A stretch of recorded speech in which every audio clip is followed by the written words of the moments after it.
और ये बड़ा एक ज़बरदस्त किस्म का केस स्टडी है। ये चेक करें, ये देखें क्या हो रहा है। और जब क्लच दबाते हैं तो ये स्टेबल हो जाती है गाड़ी। फ्यूल कंजम्पशन भी ज़्यादा हो गई थी गाड़ी की और परफॉर्मेंस बिल्कुल पुअर थी, जर्किंग थी, बिल्कुल भी रनिंग के काबिल नहीं थी। अभी इस टाइम बिल्कुल स्मूथ गाड़ी चल रही है, इसमें किसी किस्म का भी कोई भी प्रॉब्लम नहीं है। अस्सलाम वालेकुम। ये मेरी सुजुकी मेहरान है और इसके अंदर अभी कुछ इश्यूज़ आ रहे हैं, कुछ इसके अंदर जर्किंग वगैरह भी आ रही है। ऐसा लगता है जैसा कि एग्निशन कट ऑफ हो रहा है थोड़े थोड़े टाइम के बाद। तो इसके अंदर एक और सिम्टम मैंने अभी देखा है इसका। अभी रिसेंटली मैंने रेडिएटर चेंज करवाया, तो रेडिएटर चेंज करवाने के बाद मुझे खुद कर लेना चाहिए था, बहरहाल मैंने करवा लिया। तो जिसके अंदर वो टेक केयर फिर मैकेनिक्स कुछ चीज़ें नहीं कर रहे होते। तो अभी एक केस स्टडी है, वो केस स्टडी देखें कितना ज़बरदस्त है। तो अभी सबसे पहले मैंने ये फ़ैन लगाया हुआ है इसके अंदर प्रोसेसर का। इसको अभी मैं एसेसरीज़ पे ऑन करता हूँ। अब ये देखें कि फ़ैन एक स्पीड पे चल रहा है, इसकी साउंड पे आपने गौर करना है। जैसे मैं क्लच पेडल दबाऊंगा तो ये स्पीड तेज़ होगी, जैसे क्लच पेडल मैं रिलीज़ करूंगा तो स्पीड कम होगी।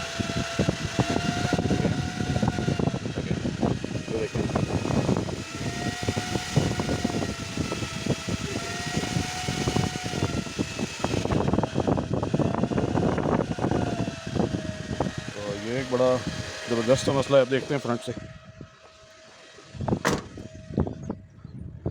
यहाँ से देखें तो ये जो है ना, इधर से जो बैटरी का नेगेटिव होता है, बैटरी का नेगेटिव एक जा रहा होता है ये बिल्कुल इसके ऊपर ट्रांसमिशन असेंबली के ऊपर, और दूसरा जो है ना बॉडी के ऊपर जा रहा होता है। ये देखें कि ये जो है ना वायर यहाँ से टूटी हुई है, इस जगह से, यहाँ से ये पॉइंट आउट करूँ तो ये यहाँ से टूटी है, ठीक हो गया।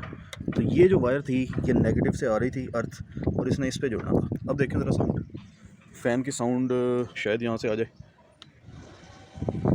ये इसको मैं इसके साथ कनेक्ट करूँगा,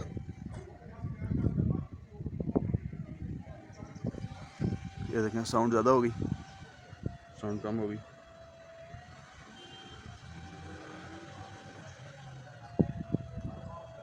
ये कनेक्शन जोड़ा है, साउंड ज़्यादा होगी, कनेक्शन तोड़ा है, कम होगी।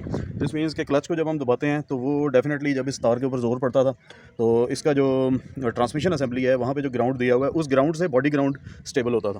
तो अब जाहिर बात है इसके अंदर ECU लगा हुआ है, EFI वाली गाड़ी है, तो उस ECU की वजह, उस ECU को ग्राउंड जो मिलना है वो बॉडी ग्राउंड से मिलना है।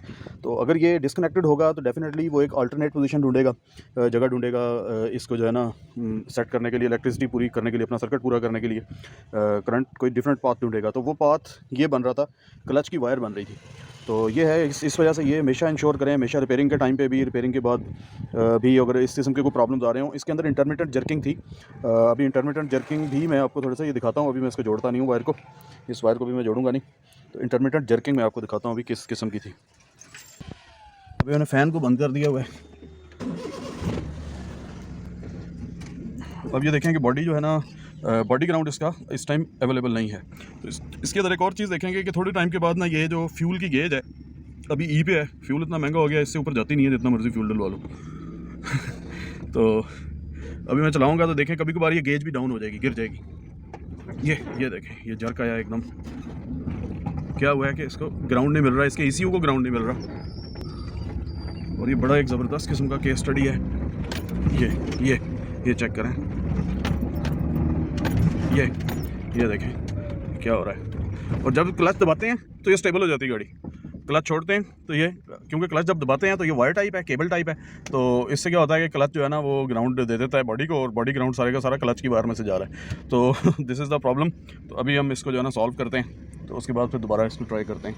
पहले किसी जगह में साए में लगा लेता हूँ, आई थिंक उसी जगह पर चले जाते हैं।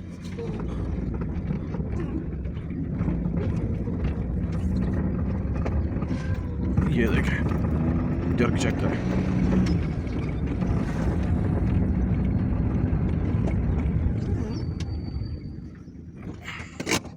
अब हम इस वायर को जोड़ के उसके बाद फिर दोबारा इसको चेक करते हैं गाड़ी को।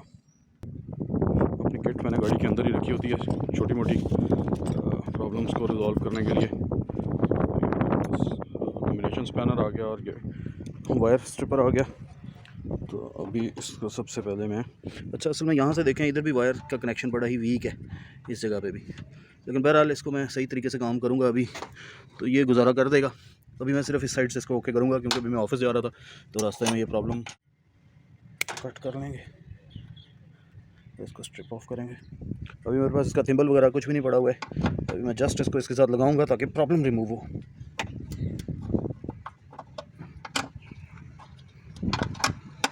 ये देखें, ये इसका थिम्बल नेक से टूटा हुआ है, यहाँ से इसको हम फेंक देते हैं और फिलहाल हम इसको ऐसे ही लगा देते हैं।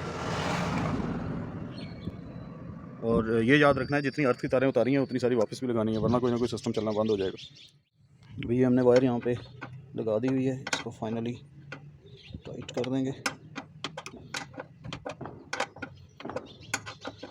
नॉर्मली रिपेयरिंग के दौरान में जिस एरिया के अंदर काम हुआ हो, सस्पेक्टेड एरिया भी वही होता है, उधर ही कोई ना कोई कार्रवाई हुई होती है। तो ये वायर स्केयरली अभी यहाँ पे लग गई है, बॉडी ग्राउंड हमने एक्टिव कर दिया हुआ है। अभी मैं इसको गाड़ी को चेक करते हैं दोबारा, और जर्किंग की कंडीशन भी देखते हैं उसके अंदर कितनी इंप्रूवमेंट आई है।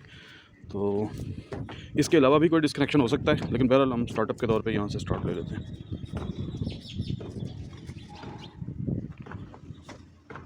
अभी तक जो अपीयर हो रहा है वो तो मेजर डिस्कनेक्शन यही था, तो बहरहाल अभी पता चल जाएगा।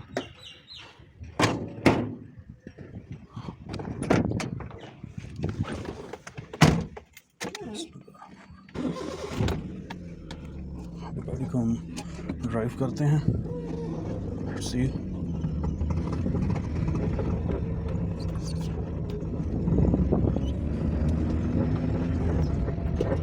अभी देखें फ्यूल की गेज भी काफ़ी ऊपर आ गई। क्या वजह हुई कि फ्यूल इसके अंदर मौजूद था, but body ground he active नहीं था, जिसकी वजह से ये प्रॉब्लम हो रहा था। इसे ड्राइव करते हैं।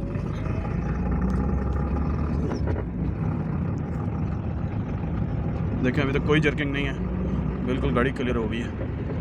तो ये कितनी छोटी सी माइनर सी चीज़ थी जिसकी वजह से इतना बड़ा प्रॉब्लम इशू क्रिएट हो रहा था, और गाड़ी बिल्कुल भी ठीक नहीं चल रही थी। डेफिनेटली फ्यूल कंजम्पशन भी ज़्यादा हो गई थी गाड़ी की, और परफॉर्मेंस बिल्कुल पुअर थी, जर्किंग थी, बिल्कुल भी रनिंग के काबिल नहीं थी। अभी इस टाइम बिल्कुल स्मूथ गाड़ी चल रही है, इसमें किसी किस्म का भी कोई भी प्रॉब्लम नहीं है। हम तकरीबन ऑलमोस्ट 1 किलोमीटर या 600-700 मीटर्स ऑलमोस्ट हम कर चुके हैं कवर।